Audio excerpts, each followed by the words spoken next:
All right. Welcome back to episode 273 of the Guy and Guns podcast. I'm your host, Troy. And I'm your other host, Doug. And Doug just muted himself. We use this podcast to talk about guy guns and the responsible Christian gun owner's interest. On this week's show, we are going to be joined by Craig Sawman Sawyer. Oh, I thank our bandwidth sponsors. I want to thank Oathkeepers TV. They're broadcasting us live over there on their shows and platforms, and we appreciate them doing that. We also want to thank Crossbreed Holsters. Hey, you've heard us talk about if you're carrying a gun in your truck, got one next to your bed, your wife got one in your pocketbook, or you got one on your person. Crossbreed makes a holster for you. Check our buddies out at crossbreedholsters.com. Carry the cross. Also, PowerTac lights. Hey, if you want a bright light for a gun, for a pocket flashlight, whatever, check our buddies out at PowerTac. They have some really good lights out there, and they gave us a really good discount if you listen to this show. So check them out, PowerTac.com. Good deal. Well, this week we've got a very special guest. We have Craig Sawman Sawyer with us, and we're going to bring him on right now. Hello, Craig. Can you hear us? I can hear you guys just fine. There you are. Thanks a lot for joining us.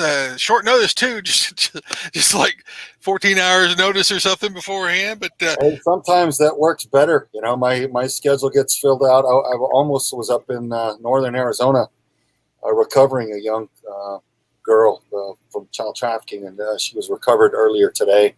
So it worked out just fine. I happen to be here, so it's glad to be with you guys. That's awesome. So, for those of you who don't know who Craig is, I don't know who you are because Craig's like been everywhere. He's been on TV shows. He's been like, if you're in the gun culture, you've surely seen him somewhere. So he used to hang out with Gunny. Yeah, I think that may have been the coolest thing of all, man. I did 5 seasons of Top Shot on History Channel and enjoyed doing all those difficult shots for the cameras and stuff like that, and training with competitors. But man, just hanging out with Gunny on his show, I'll never believe that I actually got to do that. I always look back on that with a smile because, he just treated me like such a friend, and it was just a surreal experience. So I wish everybody could have been right there in my hip pocket and experienced that, to sit in Gunny's camper with him and just talk Marine stuff, man stuff together. You know, he's like, whenever you're on set, you come into my trailer. My trailer's your trailer. Yeah. So it was cool, man. He was a really nicer guy then.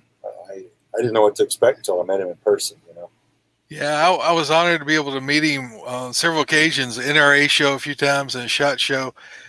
Just down to earth. He just, what you see is what he is. There's no fluff about him. Yeah, I've been around him. I've been within, spitting distance, I would say, of him several times. But, man, whenever there's a Marine in the building, you're not going to get near Gunny because they're just mobbing him. He's like the biggest rock star of the firearm industry, man. He's like, they love him. And, it was cool to, anyway, Gunny's cool. Yeah, so you have a really unique background, I think is unique. You were a Marine first, and then you went to Buds and became a SEAL. So how'd that all come about? I had to get my spec ops on. Well, I went to the Marine Corps specifically to go into their Force Recon. I'd read an article about it, I think in the Soldier of Fortune magazine, and I thought, man, that's pretty hardcore professional stuff, and I really respected that. And then when the first oil recession hit in Houston, the commercial air conditioning company that I was working with, the guys have been in that union for decades. They all lost their jobs, and I thought, man, this is a good chance for me to go duck out and do, kind of live out a dream, go become a Force Recon Marine. And I did. I went in. I got all the way into the Marine Corps through boot camp and A school, and then went to go to drill. I started off as a reservist. I started putting in my paperwork to go to Force Recon, qualification and training, and they weren't processing my paperwork. And over time, I learned that they weren't processing it because that unit didn't have any budget then. This was in the early 80s, like 83, 84, 85. And they're like, Craig, we have some guys called Force Recon, but they're not real. They're not deploying. They're not there's no mission for them. There's no political support. There's no budget. So we're not running any training courses. So they're like, well, then why am I here? Yeah. They said, you should have, if you really wanted to go kill bad guys and go do spec ops stuff, you should have gone to the Navy because they have all the money, all the toys, all the political backing. They really do stuff. And I said, oh, I'm there. And they're like, you can't get there from here. And I said, watch me. So I did. I broke a lot of rules to get all the way out of the Marine Corps and over to the Navy, got all the way into the Navy, and the rest is history, man. Went to SEAL Team 1 and went to DevGru after that, and got a lot of experience that I'm very grateful for, and still maintain close friendship with hundreds of brothers from the units, man, and they're just fantastic. Well, I've been following you the last few years with Veterans for Child Rescue. I know that you've taken that on and spearheaded that and have been really driving that along. And I've been, from time to time, I'll mention here on the show that you guys ought to join in and help out the mission there. Tell us a little bit more about that.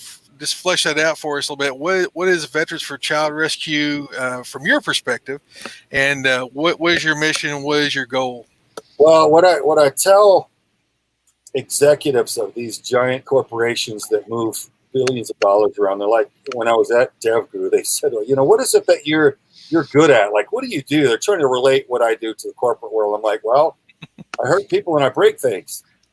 I'm really good at it, but that's kind of what I do.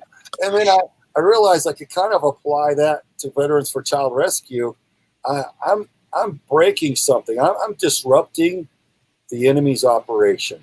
And what I mean by the enemy, I mean there are predators. Look, as a veteran, I've deployed all over God's green earth. I've been to 60 countries now, and most of it in defense of my country in one covert capacity or another.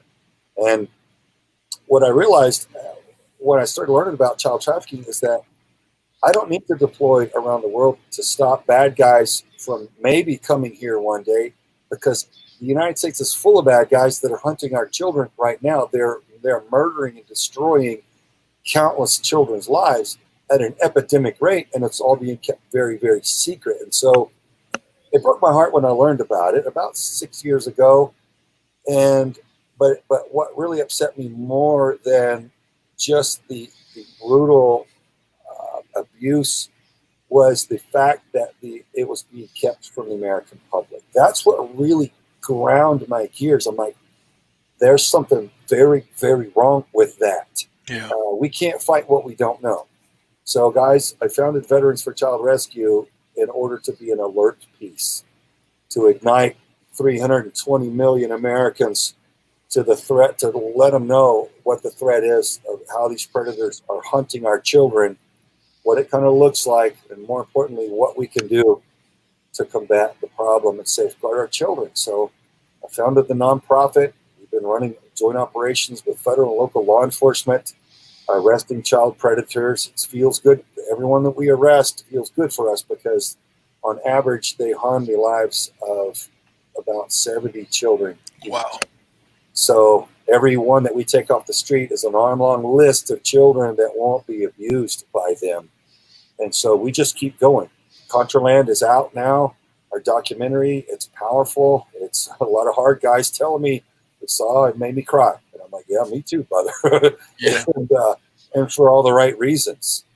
And it needs to kind of pain us a little bit because that reality, the kids are being subjected to the unthinkable. And so who are we if we can't at least have a look, pay attention and go, my God, we each need to do a little something as Americans to turn this back around. We need to turn our culture around. So what I'm trying to create, guys, is a non-permissive environment, we would say in the military, for child sex trafficking. In other words, a hostile environment for child traffickers and child abusers.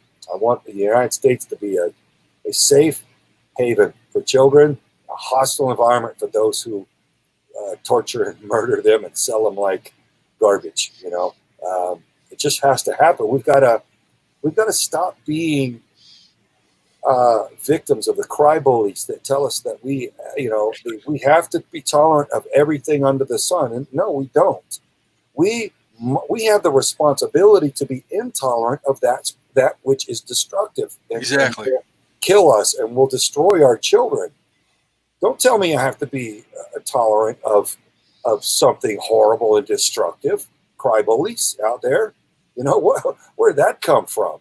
So it needs to happen. We need to change our culture, make it strong again, surround the children, protect them. Let's look after the little ones. Let's defend the defenseless and become a more honorable society in that respect again. So, guys, that's what I'm fighting for. There's a lot to it, but that's the general gist of Vets for Child Rescue and what weighs on my heart and why I get up early and stay up late and fight all around the clock, man.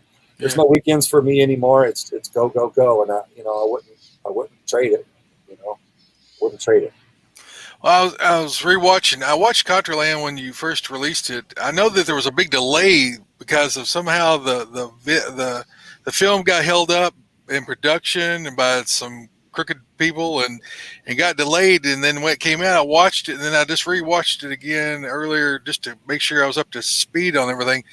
And it seems like that there's that it's been all this stuff has been in the works for a long time. I mean, you go back, you were talking about in the film about it goes back to the 40s and 50s. These people trying to desensitize people to sex with children, and that was part of an agenda that was just sort of put into the American culture and grown. And so, we're sort of behind the ball, having to come and bring this to light when they've got roots in deep, even in our government, I think. Yeah, man. Look, if you look at, G. Edward Griffin? Is that the man's name? Edward G. Griffin. He's done some fantastic talks about it. Yuri Bezmenov, a defector from the Russian KGB, has done some very powerful lectures about it. I know a guy from an intelligence agency here that knew Yuri Bezmenov and trained under him and learned from him about our enemy's objective. And there's a list that I hope everybody will go find. It's the 45 communist goals to destroy the American culture for takeover. Right. And if you look on that list, you'll see things like undermine the family unit, the traditional mother and father family unit. Right. Undermine God. Get rid of that Jesus Christ and that unity that causes the Americans to treat their neighbor the way that they want to be treated. Get rid of that unity. That makes them too strong. Get rid of the patriotism. That's going to be a problem. We can't have them loving their country and honoring their flag and getting weepy when they see Old Glory dancing in front of a pale blue sky. Mm-hmm. Can't have them. Nope. Let's attack that. Right? It's all in their freaking nasty, evil playbook, and we can go read it. This was submitted in the late 50s is the first record that we have, I believe. Right. It was right before Congress, I think, in 1963. Like, I'm 54 years old. That's when I was born in 63. This is not new. Bezmenov was giving his talks in the 80s to us, said, hey, look, here's what the communists mean to do. Another item on that list of the 45 goals to destroy our country was to promote violent protest and rioting as a legitimate form of grievance. Right. They did that to us. It's not normal for us to burn our police precincts over one bad cop on TV. No. Right? We don't do that. We're more rational than that. Yet there's been billions of dollars spent flying subversives from one city to the next to instigate, to sit back with their hoodies on, their little earpieces, and they're directing all their little hoodlums to go attack and bash the police windows with their skateboards. They got their whole little plan out, right? And it's all orchestrated. And the thing that pains me about that, again, is the deceit, the fact that most of the American populace is unwitting. They're like, I love Black Lives Matter because they're about equality, not realizing that Black Lives Matter was founded, pardon me, and funded by Marxists. Right. Godless Marxists that want us defunded, that our Second Amendment. They want get rid of that. Get rid of the firearms. That's another thing that's a problem for our enemies. Yeah. Right? They can't have you guys and me well-educated, well-connected, loving our God, loving our family, well-secured, and confident, right? And united. Right. They can't have that because we would be insurmountable. We'd be undefeatable, as we have been for 244 years. That's a problem. So they're attacking us, and it pains me that so much of our society now, under this beautiful sanctuary, this incubator of freedom and liberty and safety, we've got these snowflakes that have grown up so oblivious to what it took. All of the precious souls and the heroes buried in Arlington have no idea of the sacrifice that built the sanctuary, the incubator that allows them to grow up so sheltered and oblivious. And they're tearing it all down. They're voting to ruin it all and vote for the exact same big government tyranny that our founding fathers escaped to come here to build something better than. Right. Well, they were escaping big government. And now our youth are voting for big government again because they've been systematically tricked into it. And I know I'm preaching to the choir with you guys. Please don't be insulted. I'm venting. Go ahead. I know you guys know well, most of your audience know, but it feels good to get it off my chest. So it ain't. I promise you, Craig, it ain't nothing that Troy and I haven't talked about for the last several weeks. You know, these little runts that just get out of their mom and daddy's basement, just so they can go tear up something. And what makes me mad is these mayors and stuff in these cities that Troy and I have talked about several times are mostly liberal, and they're just letting them do it, and that's okay. But if you take a stand and try to defend something, I retired from the Air Force, and thank you for your service too, by the way. But that flag means something to me. I was in Desert Storm, and I dedicated my life to defending that. And when I see somebody stomping on it, I don't even know what I would do if I saw somebody doing it right in front of me. I can't be there. No. I can't be there. Don't do that in my presence. Look, when I came home from the Marine Corps, I remember going to sporting events with my dad in the Astrodome, like a big boxing thing with Sugar Ray Leonard and Hearns or Duran. We went there and it was on closed circuit in the Giants screen. We watched it in the Astrodome, and any events like that, man, where they're playing the national anthem, I would look around. God help anybody that was still seated. Back then, it was rare, in the 80s. But once in a while, you'd have someone from a foreign country or something that'd sit there, and I would yell, "On your feet!" I had no sense of humor about it. I was going to get them up, and they were going to stand up. This is our country, and this is our flag, and this is our history, our culture, our pride. And I would do the same in their country, to show respect. But man, now we've been played. The Kaepernick whole thing. I don't trust him. I think he was paid off to do that. I don't think it was an organic and natural thing for him.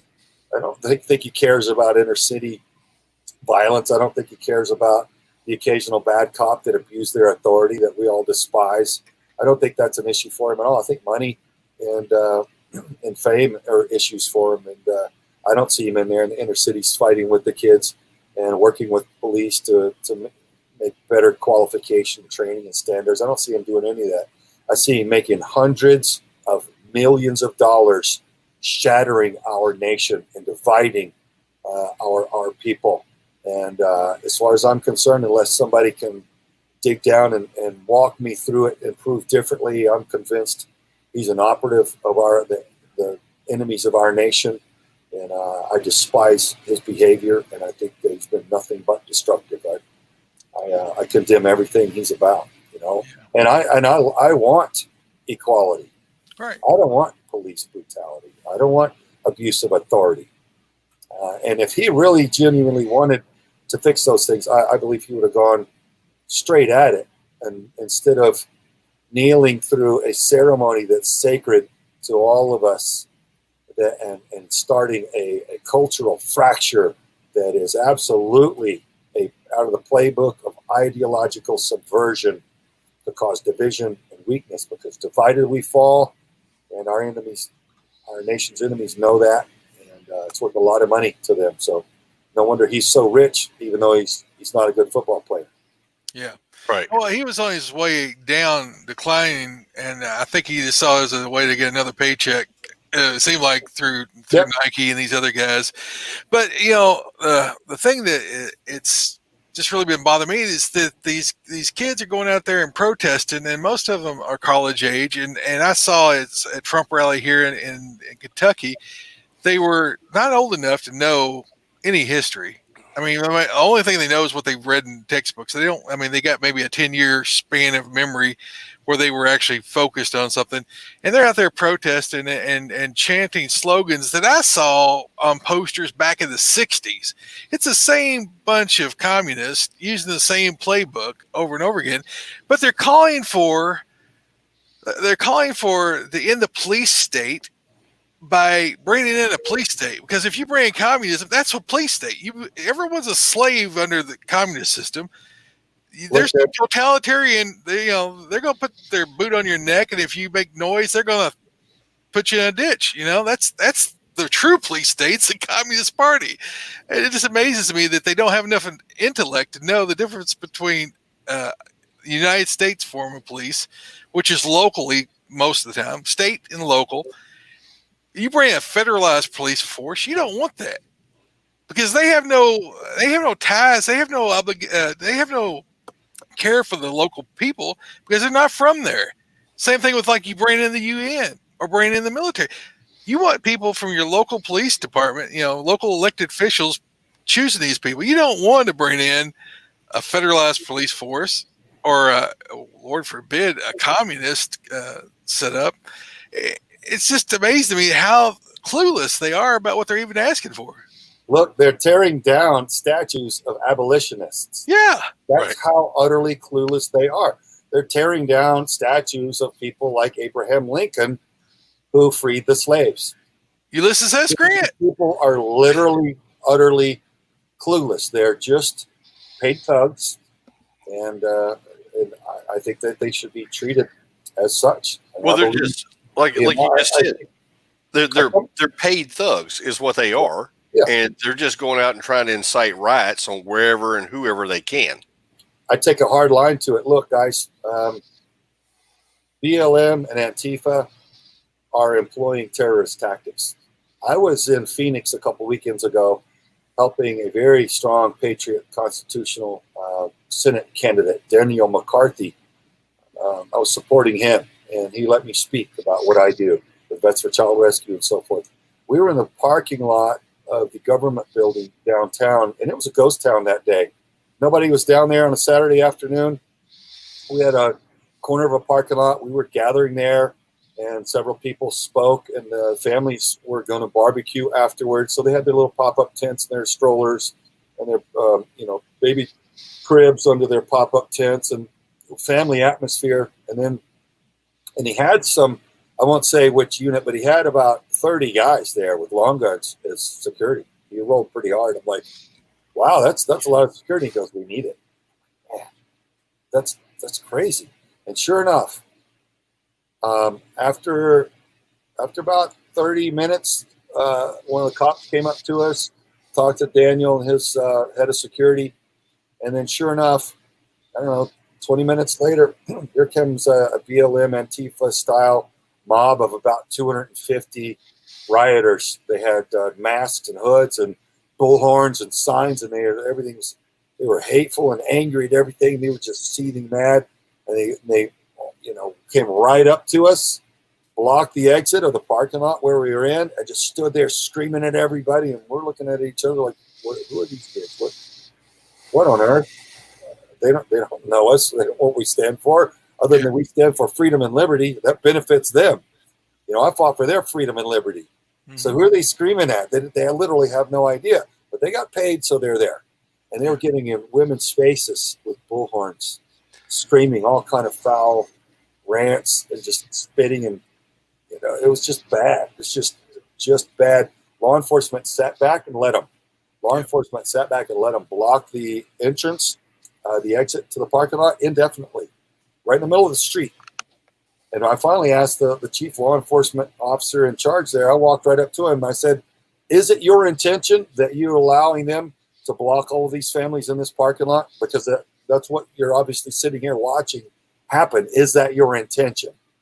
And he just said, well, if you would like to leave, we could see if we can maybe motivate them to move a little bit.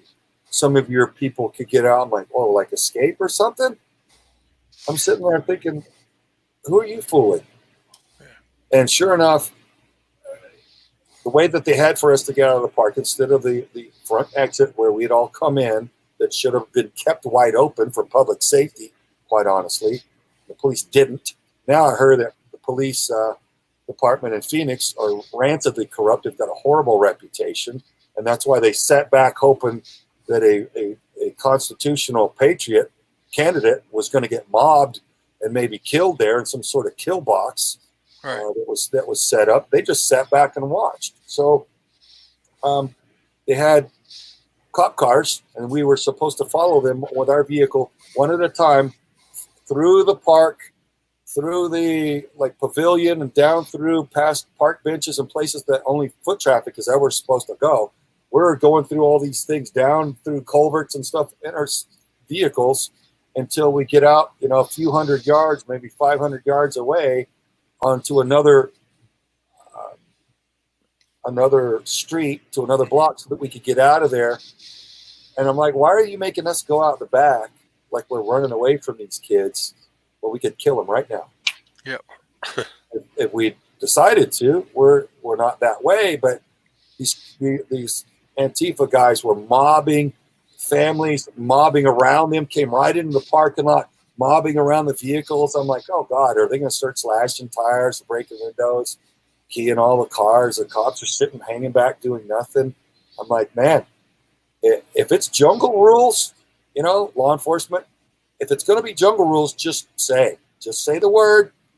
I'll kill a few thousand people and go home and sleep better. Or if it's not jungle rules, how about you clear the exit and make a safe path for these families that are here?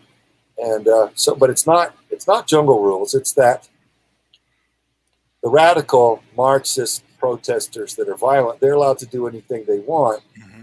And the responsible, law-abiding American patriot citizen not welcome to do anything about it. That's the spark of civil reality of what's set up right now. It's that's why I don't think we have any business being downtown with any of these situations that are run by crooked Democrat mayors that, like you said, are facilitating the destruction of their own cities. And then, by the way, they're the same ones that want to turn around and ask for national rescue for a self-induced disaster, self-induced Democrat disaster. They want Republicans, families innocent all across the country, to turn around and pay for it. I love that Trump said, no. Yeah. Denied.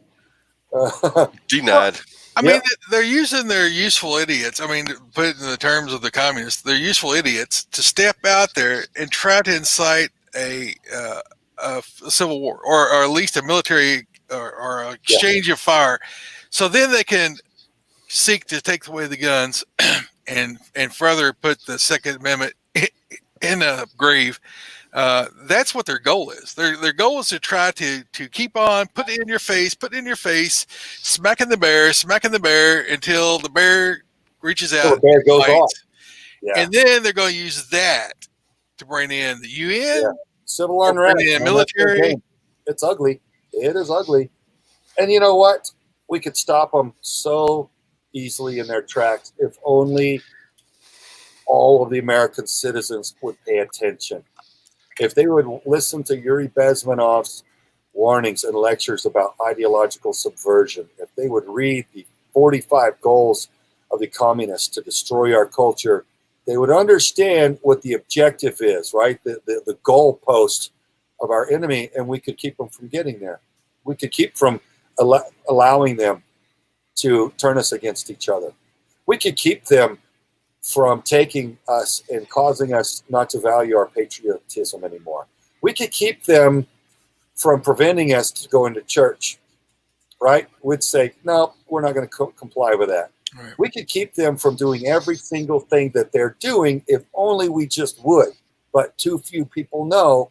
And so out of ignorance, our enemies are able to play our foolish and our young and are morally lost against us. So we've got circus freaks and Democrats and Antifa and people that think they're fighting for equal rights when really they're working for George Soros, a Nazi collaborator, to tear apart their own country. They're so unwitting, it's painful to see how little they actually understand about what's really going on. But man, I would love it. I would love it if more Americans would start researching history and what goes on and what our enemies are actually after, so that we could safeguard what's precious to us from that, so that we could continue to have a safe, happy, free, prosperous, friendly United States. You know, the one that I grew up in. I really liked it, you know. Yeah. And, man, I take offense when somebody wants to fundamentally change it. Yeah. Especially if they're from Kenya. Yeah. Agreed. Or Somalia. Or Somalia. Yeah. You know, if the government was so good where they came from, go back. I love it that people from anywhere can come here and assimilate and benefit from our culture and what we have set up here in our constitutional republic and our free market capitalism that allows more wealth to be gained than anywhere else. I love it that people can come here, but I love it that it's controlled, that it's measured, that it makes sense. I don't love it that they pour across our borders. No. And not pay taxes and rape us and be paid to vote illegally, paid to burn our cities, right, and smuggle drugs and poison our people. I don't love what the Democrats are doing, and they've resorted to overt corruption because covert corruption wasn't. They needed more, right? And the more they start getting exposed, the more desperate they get. So I think what we're seeing now is a frantic increase in their desperation as this what I think is the final election comes around. Because if a Democrat gets in the office of the White House, of the presidency in November, I don't think there's going to be any peaceful turnover of power ever again. I think it'll be Democrat, in other words, global Marxism from then on, and they will deteriorate. They will shred that Constitution.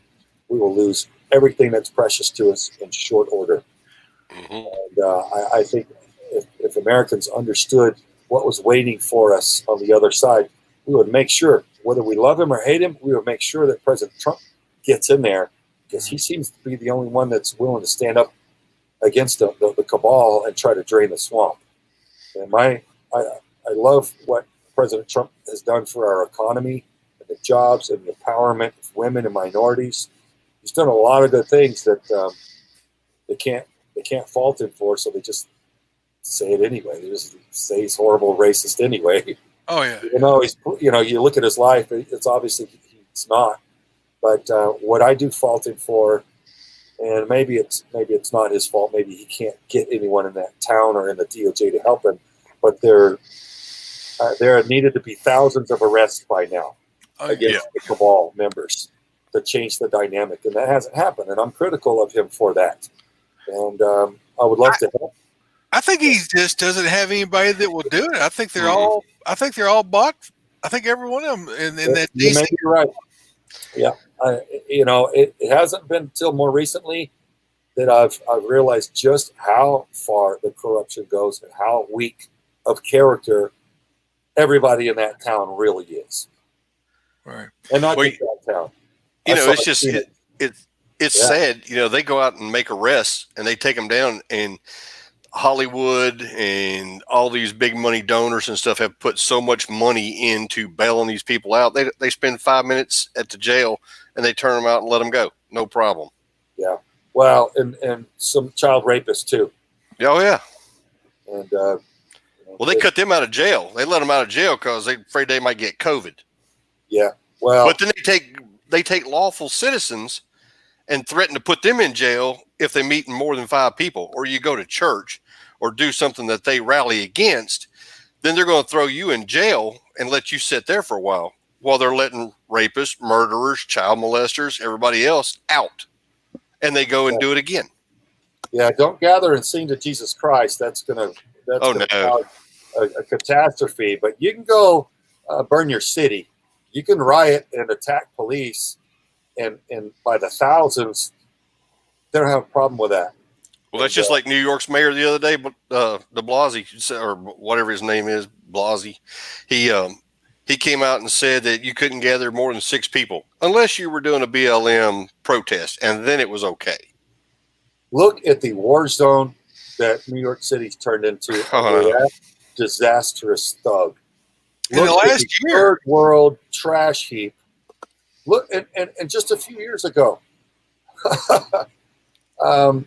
Look at just a few years ago under Mayor Giuliani, he had record lows in crime there. He had turned it into a model city of peace and prosperity, and now it's a third world burning dumpster heap under or failed de Blasio under his gross mismanagement. If that's not a flashing red light for anybody to see that Democrats are miserable failures with their corruption and their bad ideas that don't work, I don't know what is. Look at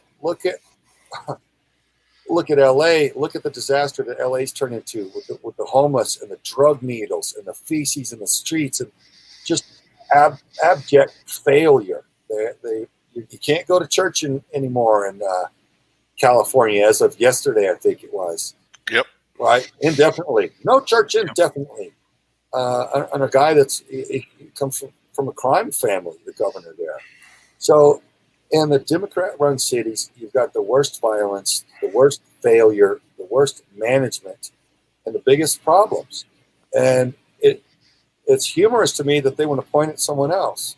Mm-hmm. They want to point at the guy that had made the strongest economy in the history of this country just prior to that, right?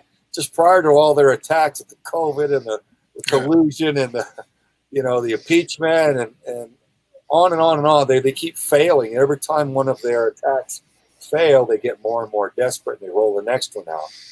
So it's an ongoing coup attempt with rotating tactics. And shame on anyone that can't wake up to it. By now. It is. Well, I think both political parties, I think more Democrats are that way, but I think they're operating like a criminal gang. The way their tactics, the way that they run their organization, it's run like a terrorist armed gang that is just going in there and stealing all they can get out of every single entity they can and destroying, and then moving on to the next state and destroying that state, destroying the next state. But I keep thinking, when is this? When are people going to have enough? When are people going? What is going to be that straw that breaks that camel's back? When is it going to be that third strike, as it were, the revolution that causes it to kick off? And I think, and the verse that comes to my mind is when Jesus meets the rich young ruler.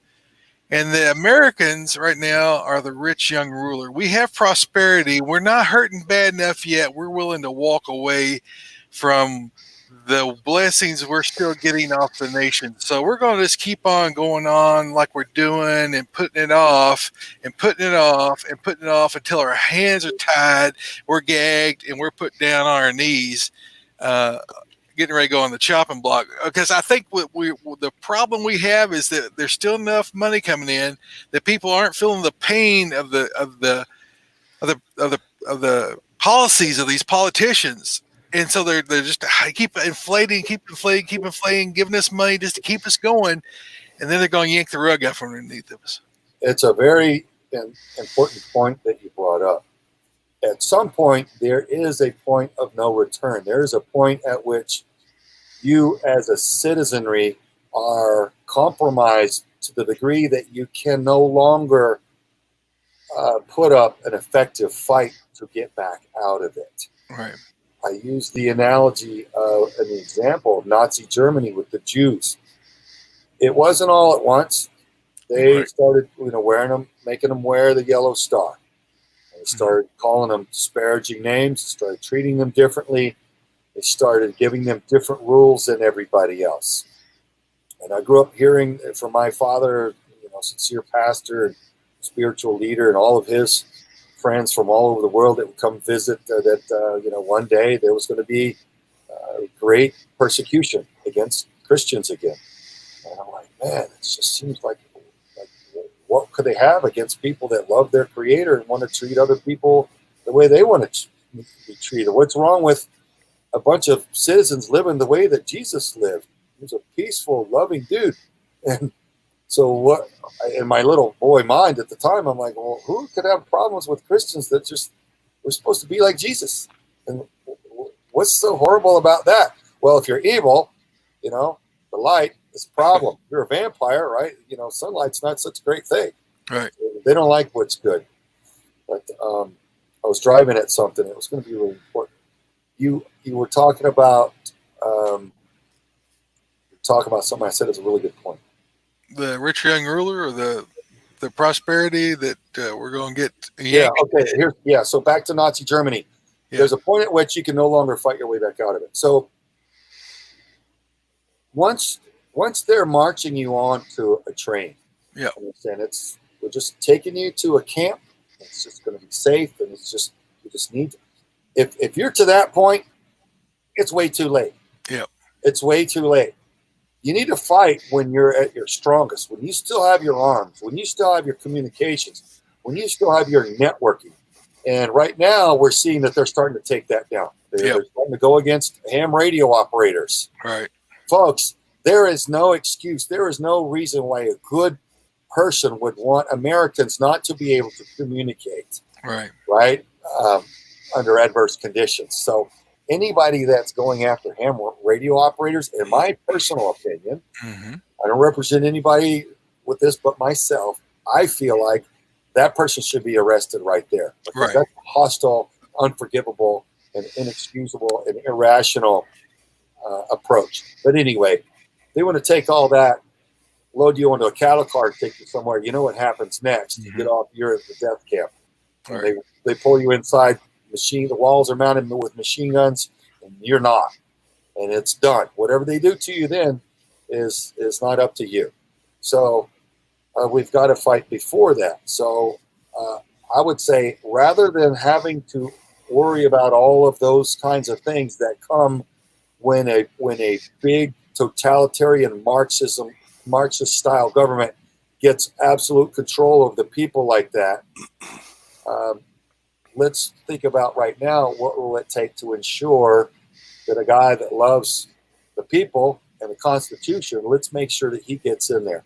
So let's get out of our comfort zones now, rally a little bit of support. Let's make sure this guy wins. What does it look like? How do we get, what's the other side doing? Well, the other side's paying a lot of money for fake votes. Well, we're not going to do that.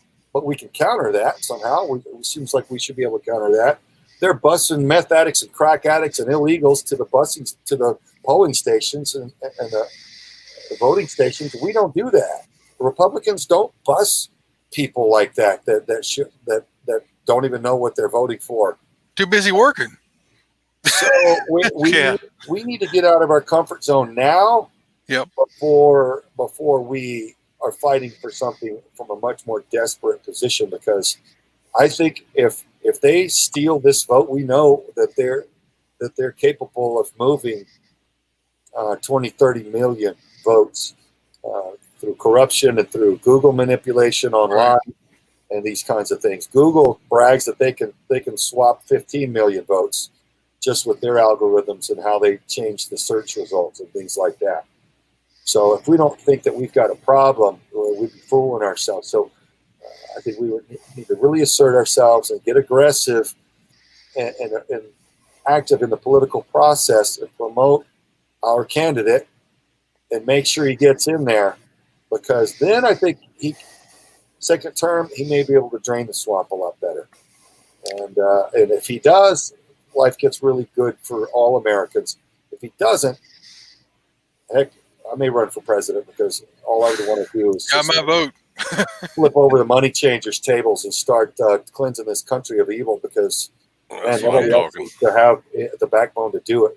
And that's all that I would be focused on. So The problem with the party system is they would never let you in because you would have too much support and they would pull away from their power structure.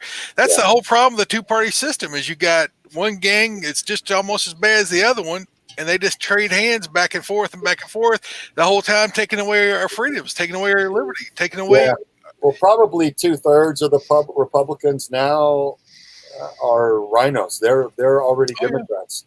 They've been bought out. They're voting Democrat, but they still occupy a Republican seat, and we've got to get them out of there. They are killing us. Right. I think they're doing more damage than the Democrats because we're expecting them to fight for us. Yeah, they turn around and stick you in the back. Yeah, I'd rather, if I'm in a battle out in a field, I could see the enemy across the field and shoot at them. I'm more worried about a traitor on my side shooting me in the back, like a rhino, than I would be, somebody that hates our country that's on the other side. At least if they're over there, I know what to expect from them. At least you know who you're fighting. Yeah, we've got to get rid of our rhinos, man. Those that have been voting Democrat, we've got to be aggressive at putting a big bullseye on their back and getting them out of office and putting real patriots in who will honor the American people and in good faith and serve us in good faith, man.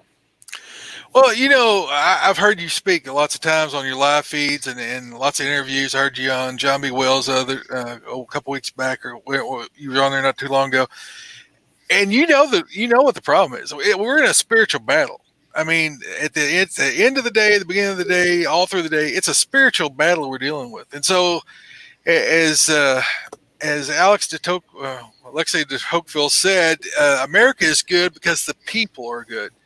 When the people cease being good, America will no longer be good. Because the people were going to churches and the people were civic-minded and the people were rallying each other, and they would discuss things in a fair way. But when the people quit being that, then the country falls. That's where I think that their problem is that the culture is turned from a Christian nation into a secular nation. And that's through the focus of the communists trying to destroy the family, trying to destroy the church, trying to destroy civics, trying to take children and sexualize them, trying to promote alcohol and drugs and things that destroy the family, destroy individual people.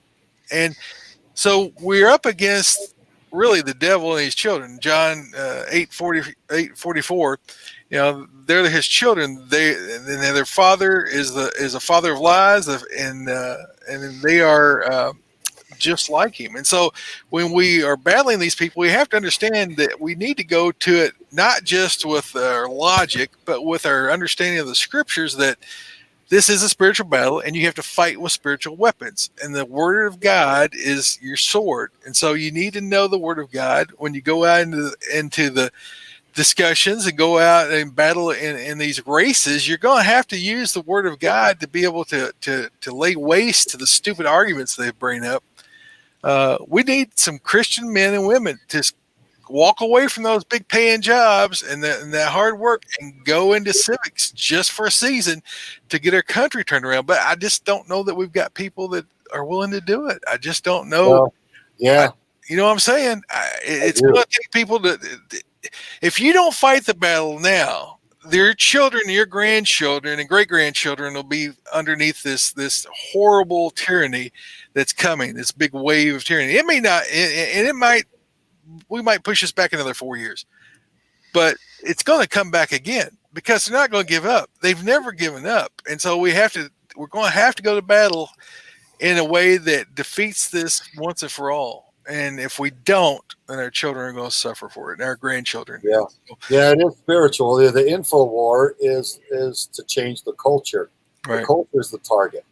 If they can destroy the culture, they can overcome our country and gain complete tyrannical control. Right. That's what they're after. All the information, the reason they bought up all the microphones, academia. Look at the political outlook of 90 whatever percent, 95 98% of college professors now, globalist, Marxist, political worldview. How did that happen? Well, it wasn't on accident. Somebody paid a lot of money to cause that to happen. There's been a lot of manipulation for that to be lopsided. Intelligent people understand that big government does not last too long. Humans do not handle absolute power gracefully for too long at all. No. Big government inevitably turns tyrannical. That's human nature. Jesus knew that. Our founding fathers knew that. They knew human nature and they knew world history. And that's why they built a constitutional republic rather than a top-down big government tyranny here. Right. And shame on anybody that doesn't know that. So all these college professors, for all their intelligence that they proclaim, they demonstrate foolishness by a lack of concept of history and how it's gone so many times. And they're like, well, you don't understand the nuances, the intricate differences between socialism and communism. I'm like, I do, but I don't want to dig down into it because I've been to all their countries. I've stood in their mass graves and you haven't. Right. It's big government. It's running practically the same way. It ends in the same nightmare. Right. So it's silly what's going on, man. And I don't think it'll be another. I don't think it can be pushed back 4 years. I think if they put in a clown like Biden, and of course Biden wouldn't be running the country. No. He'd be basically the slave that's in the seat to sign all of their tyrannical stuff. And the cabal, the globalist Marxist cabal, the billionaires that move trillions of dollars around the globe at will. They mean to have absolute control, and the United States is something that they haven't yet completely checkmated. And I think it's my firm belief that this election would do it. If they get someone like Joe Biden in there, it's done. We'll never get another Republican back in there, at least not one that would actually do anything for we the people. It'd be a fast march into global Marxism, and I think we would see heartbreaking destruction to our freedoms and liberties on a weekly, if not even a daily basis. I think they would tear this thing down faster than anyone would dare to fear. So, we've got to win. We've got to win this one. It's ugly what they want. Right. And here's the thing: just as a human being, I look at people like, I won't name any of their names because it doesn't matter, but a news anchor for any of the lefty news outlets. And I think to myself, and I ask my wife this, I'm like, what do you think? My wife's Tressa. I'm like, Tressa, what do you think that they are imagining if they preach that we want socialism, right? It's socialism's a sugar frosted, nice, facade, in front of Marxism, communism, the big government that they want, that their handlers want. Mm-hmm. If they're selling us on this and Orange Man bad, just vote Democrat and it'll all be so good. I ask her, what do they think is going to happen to their families and everybody that they love if this actually happens? If we lose our country, if the United States falls to global communism the way that they're working to help it fall, what happens to them and their families? And she goes, I guarantee you they have no concept. Right. They're there for a paycheck, and they can't think into it too deeply because they'll probably burst into flames or have a nervous breakdown knowing what they're doing to their country. But I think about these things. I'm like, what do they think is going to happen? And how can they lie to everybody? Like the professional liars that got up and lied for Obama as press secretaries. There is nothing wrong. He is doing good. Nothing to be seen here. Benghazi, it was just an accident. Oh, man. How can you say that to your friends and family and everybody that we care about? What's wrong with you people? Anyway, I wonder these things. Well, theories about what they're thinking. Do they think they're going to be immune? Are they going to be in a castle somewhere? Or, you're a news anchor. We're going to save you. Well, Oh, God says he gave him over to a reprobate or a depraved mind because they would not acknowledge God. And although they knew that God existed, they would not acknowledge him and not acknowledge his ways. And so he gave them over to a reprobate mind. They don't have the ability to think. And then the devil, the God of this world, blinds their eyes and stops up their ears. They can't hear even the truth. And so they're lost and they don't even know they're lost. They think that they're in another reality. they don't even know what they don't know. Yeah. Right. It's just, man, you've been gracious with your time. I looked up the time, like, oh my goodness. We really thank you for coming on. Appreciate it. Doug, if you have anything else, go ahead and hit that now. And then I'm going to plug Contraland. You can find that at contralandandmovie.com. Is that right? Contralandmovie.com. That's correct. Okay, so contralandmovie.com. You can find that movie. And then if you want to donate to Veterans for Child Rescue, what's the best way for them to do that? Yeah, go right to our website, vetsforchildrescue.org. And there are donate buttons on, I think, every page there. And vetsforchildrescue.org. We appreciate everybody's support. We're a 501c3 nonprofit org, and we do everything that we do just from people's donations. So we do appreciate it. And we're grateful for as much as we've gotten accomplished with what we've had in the first 3 years. And it's only getting greater and more powerful. So thanks to everybody for supporting us, praying for the children that are out there, and praying for our country and for our president. Man, we need wise people making wise decisions to turn this around, and we better get busy helping because it's not going to fix itself. Right. I mean, we know that that's the most unutilized tool of the Christians, prayer. I mean, we have access to talk to the God who created the universe, and yet we won't even pray for our country. We won't even pray for our people. And man, I tell you, it's just been an honor to have you on here just to hear your warrior's heart, how you've served our country. And I'm so thankful for that, how you've served our country and how you're now serving our country outside of the military and just as important battle and the spiritual battle here we've got going for us. So thanks for coming on tonight, Craig. We really appreciate it. Yeah, and I appreciate it as well. Go ahead, brother. I was going to say, it's really nice having somebody like-minded like Troy and us. We know we're not alone. Well, everybody I talk to, everybody I run into in stores and anywhere I go to seem to think the same way. And then if I turn on the TV, I like to surf the other networks to see what they're saying. And I hear them saying the exact opposite. I'm like, that's weird and creepy. Seem like your people are from another planet. But yeah, I have enjoyed the time too. And I appreciate you guys amplifying the message. Thank you. And so we can do more good. We've got to unite. Our enemies are united. Right.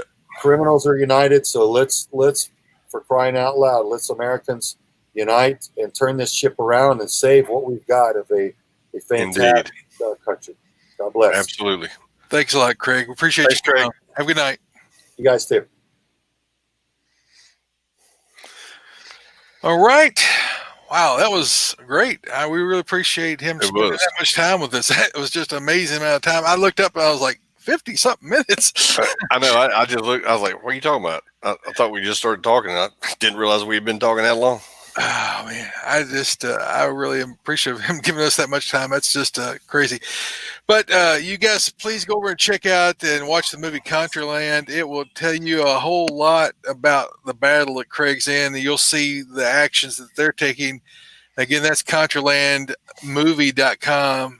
And you can watch that for free. It's like a YouTube channel. And then check out Vets for Child Rescue as well. All right, we need to jump back into our show. We're going to be here till midnight. This week's Guiding Activities, Doug. What have you been up to? Let's see. I don't even know now, man. Craig got me so fired up.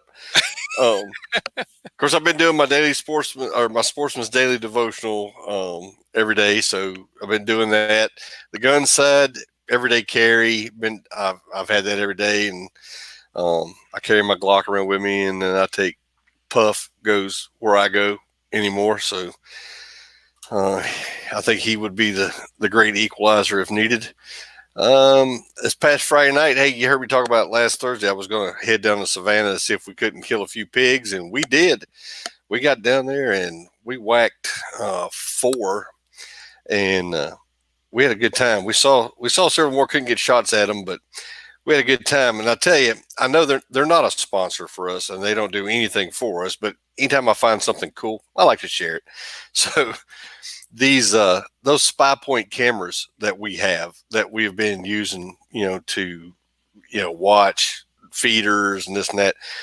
We killed a pig, or I killed a pig, and we took it back, skinned it out, quartered it, put it in the cooler. We ran to town to an ice house so we could get some ice, and wound up having to go up to a convenience store. So we're in there getting ice and stuff. We get back in the truck, icing the hog down. My buddy Andy picks his phone up, looks at it, he goes, "Dude, the pig's back on the stand just left that you were sitting on." I was like, "What?" He's like, "Yep." And there was probably 13 or 14. And we hauled it down the road trying to get back to the hunt club. Got out there, I dropped him off. I slid up in there real quiet. I eased around, and I picked another one off that I stalked up on. And that night vision stuff is so cool. They can't see you coming. They don't know.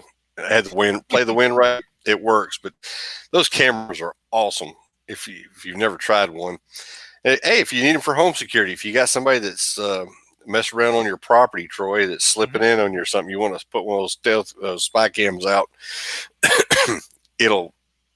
It's got cellular built into it, so you can set it for however many seconds, minutes you want it to fire off between pictures.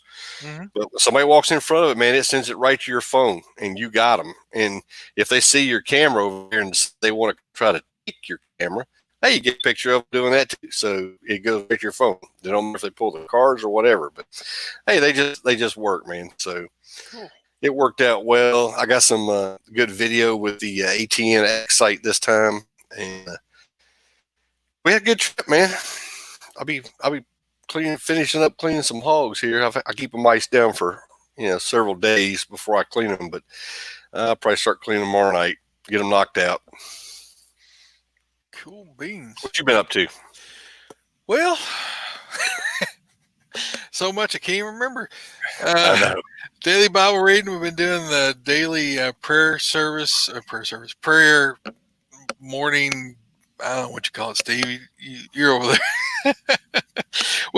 We've been doing the morning prayer and fasting, and I haven't been pushing the fasting part. I am still fasting twice a week. I'm fasting today, actually. So that's going well, and the prayer and the devotional seems to be going well. We're getting more and more people. Seems like are listening and sharing and are joining in. So if y'all haven't checked it out, we do it sometime every weekday morning, and I usually try to post it up like 20-30 minutes ahead of time. So if I don't catch you, I'm sorry.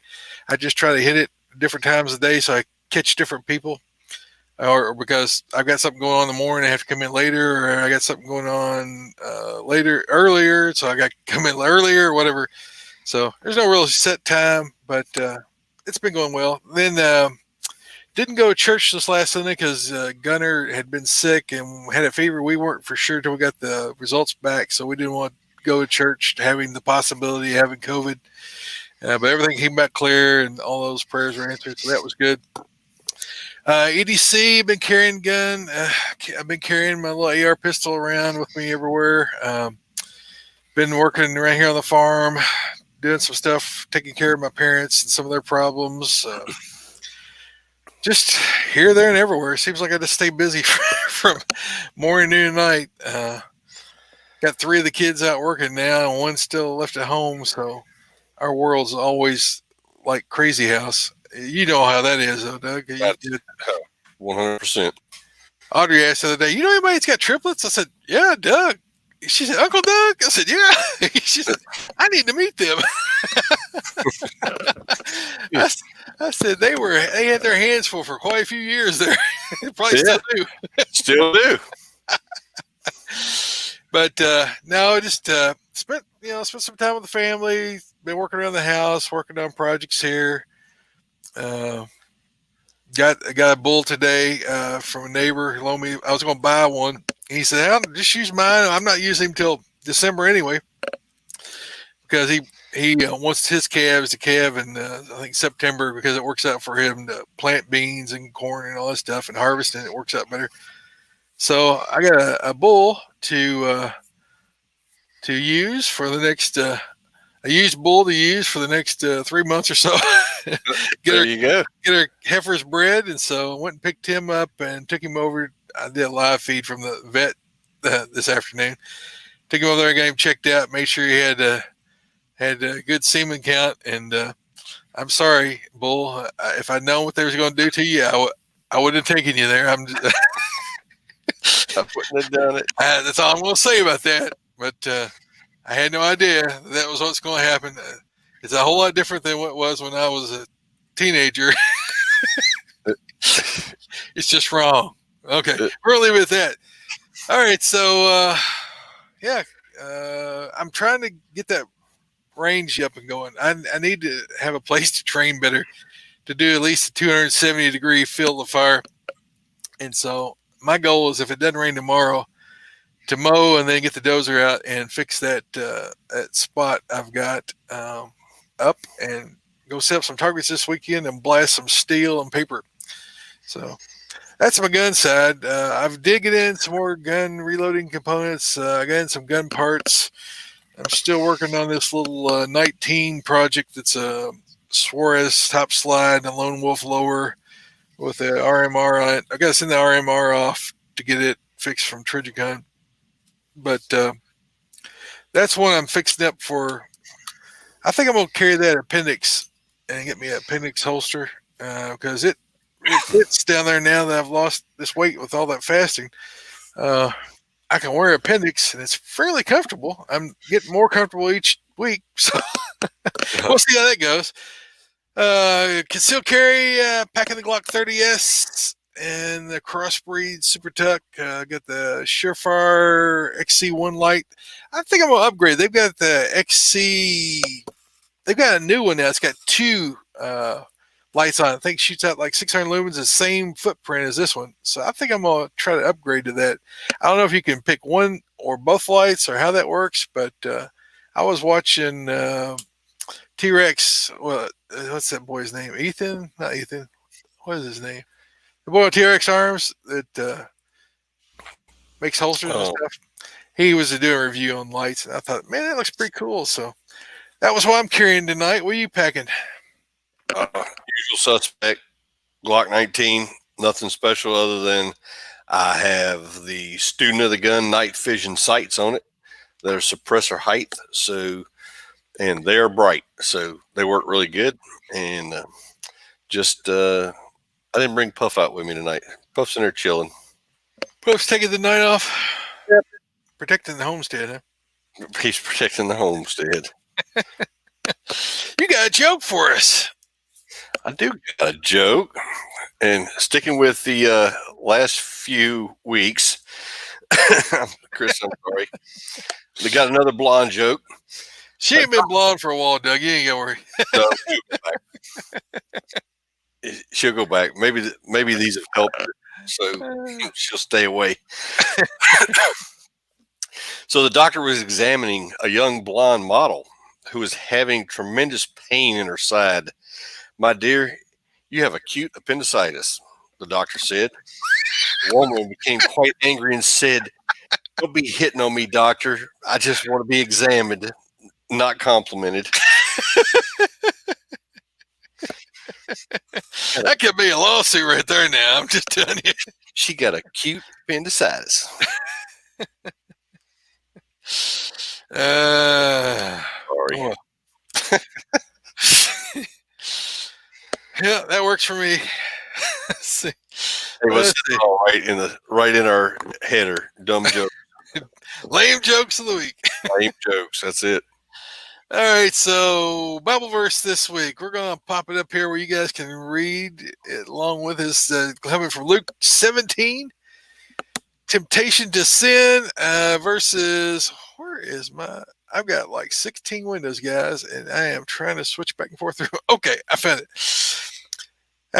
This is Jesus speaking in Luke 17, 1 through down through 4. And he said to the disciples, temptations to sin are sure to come, but woe to the one whom they come, through the one whom they come. It would be better for him if a millstone were hung around his neck and he were cast into the sea than that he should cause one of these little ones to sin. Pay attention to yourselves. If your brother sins, rebuke him. If he repents, forgive him. And if he sins against you 7 times in a day and turns to you 7 times a day, saying, I repent, you must forgive him. So there's a lot to unpack right there. So let's start off with this verse 1. We understand that there's temptation. Jesus himself understands that temptations to sin already come. I mean, he says it right here in verse 1. Right there. Forget the thing to highlight. But woe to the one through whom they come. So, if you are the cause of this temptation, you're in a bad position with God. Because Jesus said, woe. And anytime Jesus says woe, or the Bible says woe to someone doing something, you better go, whoa. Because he said it'd be better that you have a millstone hung around your neck. So, Doug, you know what a millstone is, right? A millstone for like grinding flour and stuff. Grinding flour. Now I do grinding corn. Right, and so the mills back then they had oxen, right, that run around this big wheel that crushed the grain. So those millstones, I mean, they could be 5 feet across, 6 feet across. So some of those big, huge millstones, like the water millstones and stuff like that. So you're talking about a huge amount of stone with a hole in the middle of it, and then you're going to wrap a rope around you or a chain around you and put it around your neck and throw yourself in the ocean. It's better that you do that to yourself, or that were done to you, than you go before God and have to explain why it was that you caused a child to sin. I thought it was a very apropos verse with having Sawman out here tonight talking about people who are pedophiles and are abusing these children. But you can see here, if you're that kind of person, you got a problem. It's going to be worse than being thrown into the sea with something wrapped around your neck, dragging you to the bottom of the ocean. It's going to be worse than that. So pay attention to yourselves. Watch what you're doing. If you're dabbling in pornography, get out of it. That's how you become a pedophile. You start looking at pornographic stuff. And then before long, that ain't enough to get your happiness. And so you go to something else. You go to videos. And then you go to something else. And you start watching live whatever nastiness. And then you go to something else. Before long, you're trying to get kitties in your car. Stop your sinning now.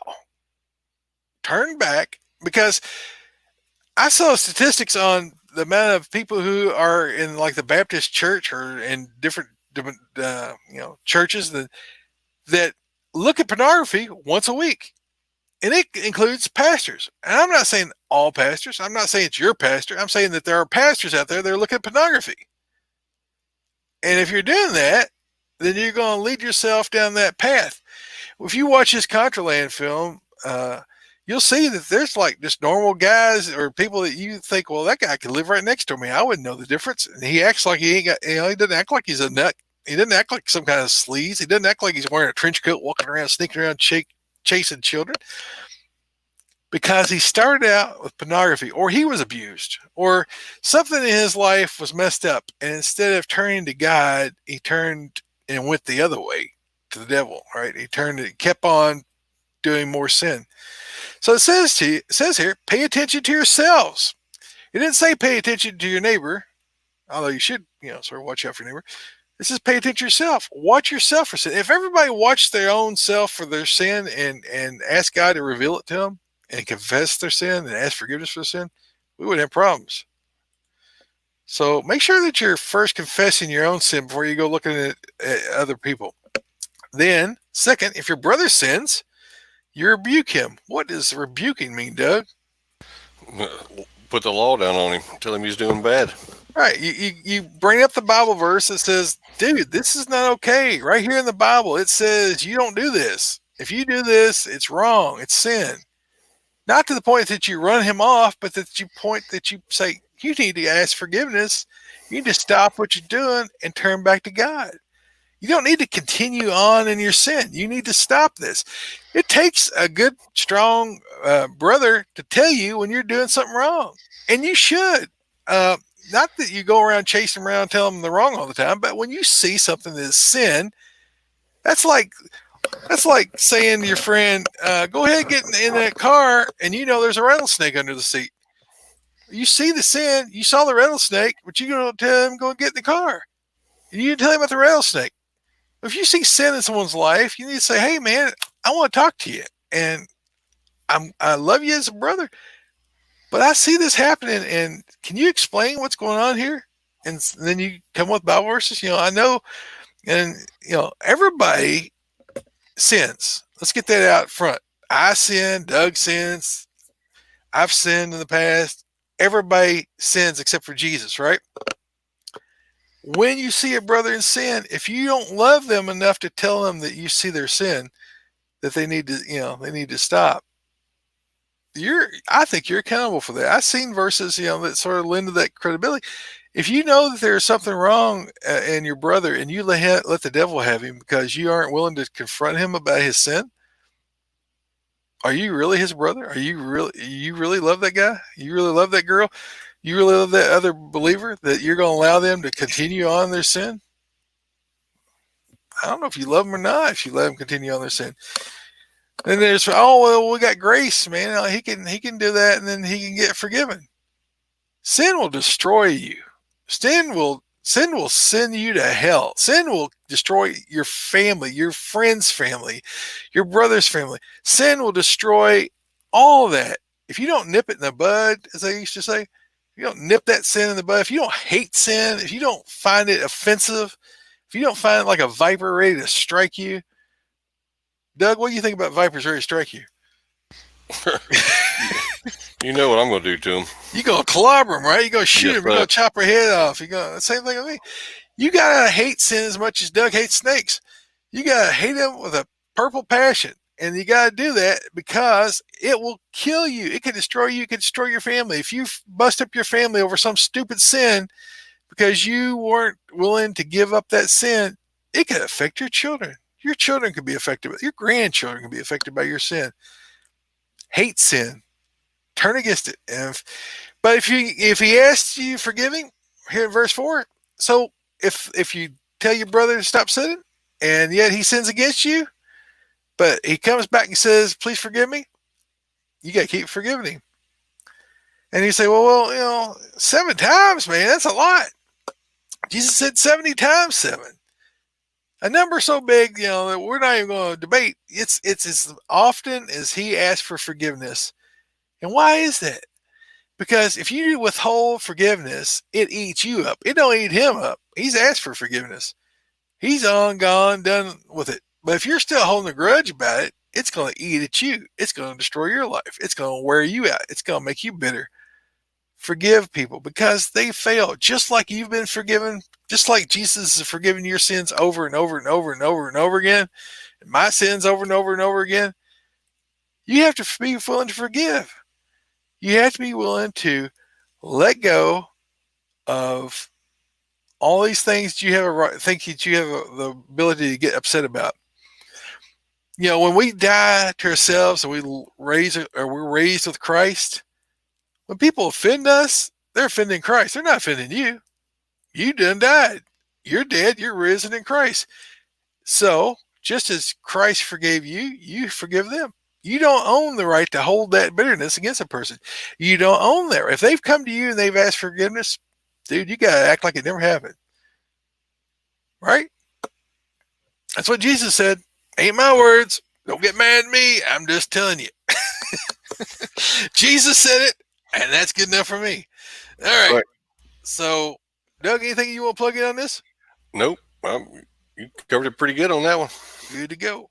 That's right, Lucas. Stephen Thomas said Lucas. Yeah, that's who has the pistols with the lights and stuff. I've been watching some of his videos. Man, if I had that kind of skill, he says he just learned everything on YouTube, and now he's teaching like military guys. It's pretty crazy. But that's a whole other topic. Maybe we can get him on sometime. Get Lucas and his brother, Isaac, on and have them on the show sometime. All right, I forgot where I'm at. Where we at, Doug? It looks like we lost our Oath Keepers feed tonight. Oh, well, that's bites. We had it. I was over trying to answer some stuff, and then it came up and said it was gone. So if you lost us, hey, go over and check us out on our site. Yeah, we'll have the whole video, assuming that it records everything. We'll have the whole video, and we'll have that over to Strike people who manage the Oath Keepers. So if you were at Oath Keepers and you lost us, I saw our numbers getting pulled down the whole time we had Craig on. We had huge numbers, and then man, they throttled us way down. So I know that we were being attacked, and that's just the way it is, man. That's just the way it is to being a Christian in this world of social media. We're going to get attacked. When we were talking politics and guns and talking about about the devil, we knew that was going to happen. So that's no big deal. But we'll have the video up. They'll post up the full video afterward. It's no big deal. We'll make it work. So we're here. Main topic. If you want to support us, we've got stickers, and we've got some stuff in our store, so you can check us out on our God and Guns podcast Shopify store, and we got a link in there somewhere that you guys can find out about that. If you're not Oathkeeper, want to find out more about them, check out oathkeepers.org. I was talking to Stuart earlier today. He's here in Kentucky, and there's a meeting tonight I was supposed to go to. I said, dude, I can't. We got Sawman on, and so you're taking second fiddle tonight. They're having another meeting here in Kentucky. So if you are interested in knowing more about Oathkeeper, Stuart's going to be here in Kentucky. You can find us on the Kentucky Oathkeeper page. I'm going to try to go to that, Lord willing, and the creeks don't rise. Also, want to thank Crossbreed Holsters. Go ahead, Doug. Hey, Crossbreed Holsters, you've heard us talk about them. If you're carrying a gun, you should be carrying a Crossbreed. They make the most comfortable holster that you can carry in. Troy and I both carrying a Super Tuck Deluxe. They just work, and they're comfortable. And let's be honest, if you got a holster that's not comfortable, you are not going to carry. And you need to be carrying this at this time, in this day and age, everywhere you go if you possibly can. So go check our buddies out, crossbreedholsters.com. They can hook you up. You will find something you like, I promise. Use our promo code G&G and get a 10% discount for just listening to us on the show. Also, Axis and Tactical. Hey, if you're looking for a precision rifle, you're not going to find one any better. I shoot hogs all the time with mine. Troy, I don't know if I know you shoot yours, but you don't hunt with it yet, do you? I don't hunt much with it now. I shoot if I can get a coyote with him, I will. There you go. Hey, but they're tack driving machines, precision rifles. They work good. They make bolt guns for long distance shooters. They do custom pistols and knives. They got just about everything you want over there. Go check them out. AxelsonUSA.com. And if you find something you like, which you will, use your promo code God and Guns and get 10% off over there. Also, PowerTac lights. They are one of the most brightest lights that you can see anything with. I got my headlamp I hunt with. I've had guys that hunted with me for more than 10 minutes, and I had my headlamp on, and next thing you know, they're buying a PowerTac light. I have one on my gun. I have one in my truck door, and probably all my kids are going to get one for Christmas this year, just so they'll have a light in their vehicle or at their house, wherever they're at, so they can see. But go check our buddies out at PowerTac.com. Use the promo code God and Guns, and they will give you 40% off of any of their merchandise that you find out there. Now, if they're doing a sale and they're running 50% off or buy one, get one, that's 50% off. It doesn't count because they're only getting 40 through us. So they take the higher of the two, let you rock on, and you're good to go.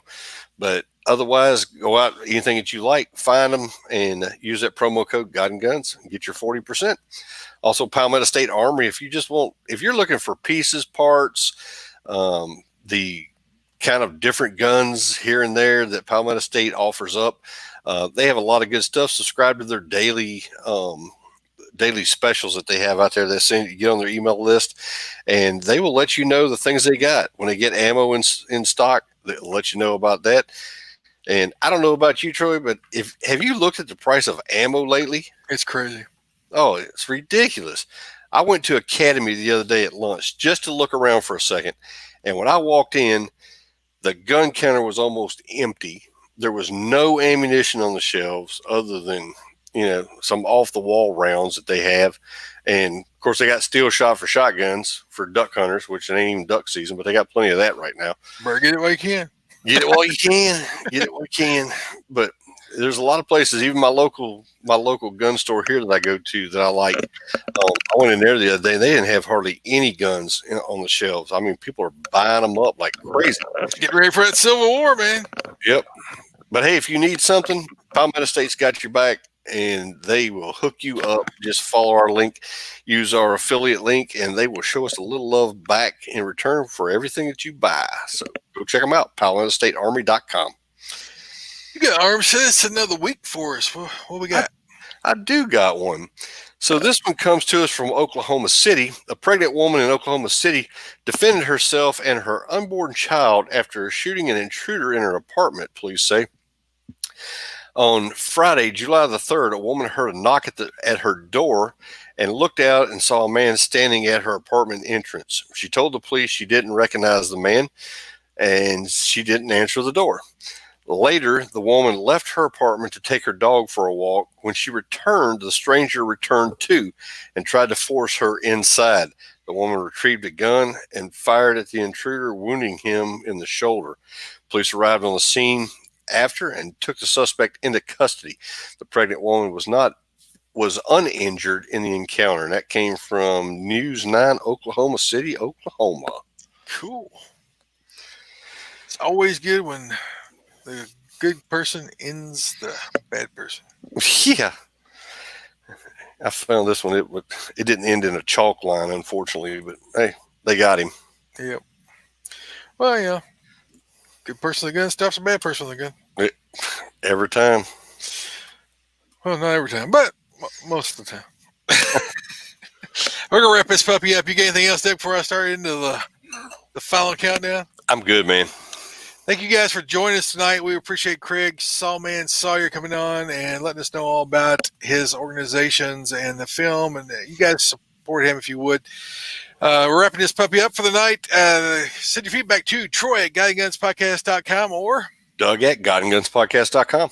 Please tell your friends about us. Like us on iTunes and give us an iTunes review, and like us on Facebook. Give us a Facebook review, and everywhere else that we got social media, like us and share it. We really would appreciate that.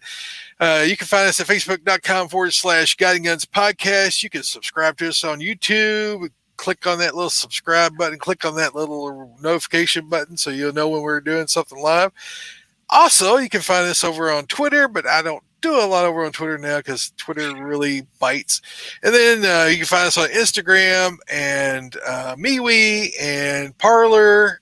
And so our website, we got to get up, Doug, because I've got something big I need to get going there. So maybe you can put down your agenda next week or two.